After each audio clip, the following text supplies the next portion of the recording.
കർത്താവും രക്ഷിതാവുമായ യേശുക്രിസ്തുവിന്റെ പരിശുദ്ധമായ നാമത്തിന് സ്തോത്രം. വിശുദ്ധ യോഹന്നാന്റെ സുവിശേഷത്തിൽ പ്രകാരം കാണുന്നു, ഞാൻ സാക്ഷാൽ മുന്തിരിവള്ളി, എൻ്റെ പിതാവ് തോട്ടക്കാരനുമാകും.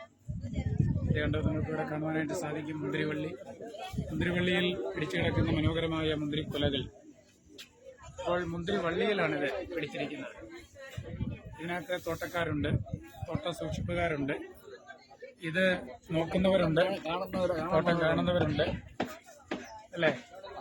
അപ്പം കർത്താവ് ഇങ്ങനെ പറഞ്ഞു, ഞാൻ സാക്ഷാൽ മുന്തിരിവള്ളി, എൻ്റെ പിതാവ് തോട്ടക്കാരനുമാണ്. അപ്പം കർത്താവ് എന്തുകൊണ്ടായിരിക്കും അങ്ങനെ പറയാൻ കാരണം? ഞാൻ സാക്ഷാൽ മുന്തിരിവള്ളിയാകുന്നു എന്ന് പറയുവാനുള്ള കാരണം എന്താണ്?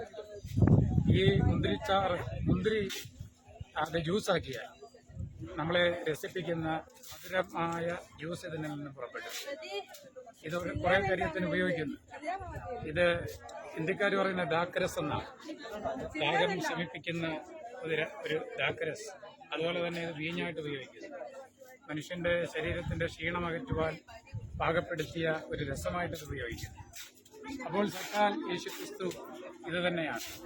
മനുഷ്യന്റെ ജീവിതത്തിൽ ആവശ്യമായ എല്ലാം യേശുക്രിസ്തുവിലുണ്ട്.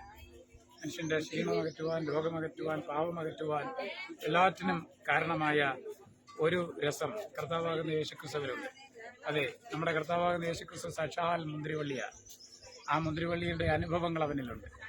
അവൻ്റെ പിതാവിൻ്റെ തോട്ടക്കാരനാണ്.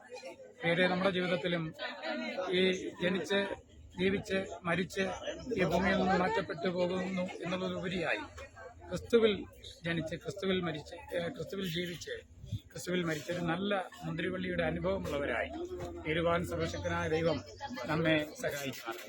ആമേൻ.